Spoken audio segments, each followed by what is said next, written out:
Nothing illustrates America's breakdown like the way the president's hometown celebrates its holidays. Memorial Day, 12 dead, 56 wounded. The 4th of July, 10 dead, 53 wounded. Labor Day, 9 dead, 46 wounded. This kind of third world carnage has become absolutely normal. If the president held a press conference every time multiple people were murdered by criminal gangbangers with illegal guns in Chicago, we'd hear from him almost every day. Instead, he says nothing. And the untold secret in Washington is that he has all the laws he needs to stop the bloodshed now. Under the existing federal gun laws, he could take every felon with a gun, drug dealer with a gun, and criminal gangbanger with a gun off the streets tomorrow and lock them up for 5 years or more. But he won't do it.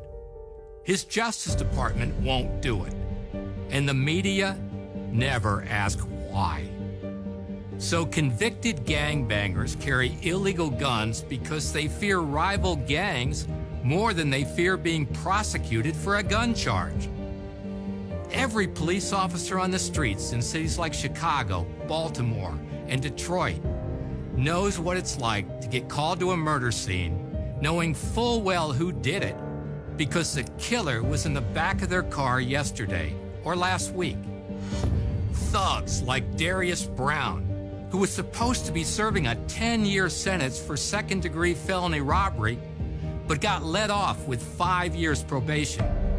So he was free to roam the streets and kill a 9-year-old girl while she was doing her homework. If you want to stop violent crime, and I know you do, take violent criminals off the street. Prosecute them under the current federal gun laws and make sure they don't get to their next crime scene. That's the way to save lives. If the president held a press conference tomorrow morning and directed every federal jurisdiction to round up every felon with a gun, drug dealer with a gun, and criminal gangbanger with a gun, law enforcement would have thousands of violent thugs in handcuffs and squad cars by sundown. Instead, he waits for a crime that fits his agenda and blames the NRA. Mr. President, we will not accept blame for your failure. The NRA has demanded the strongest possible prosecution of the federal gun laws for over 20 years. Our repeated calls have been met by deafening silence from the Washington elites. President Obama and Hillary Clinton and other politicians use the carnage to campaign for more gun laws they won't and don't enforce.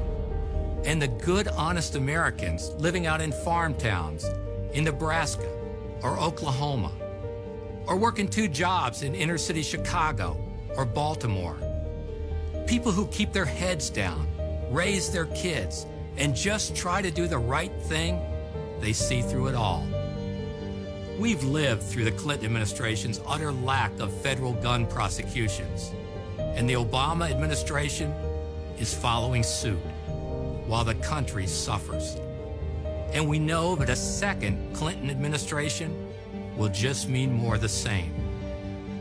Americans have no tolerance for violent thugs, no tolerance for the politicians who enable them, and no tolerance for a media that devotes endless time to new gun laws, but won't even ask why we don't enforce the existing federal gun laws we already have.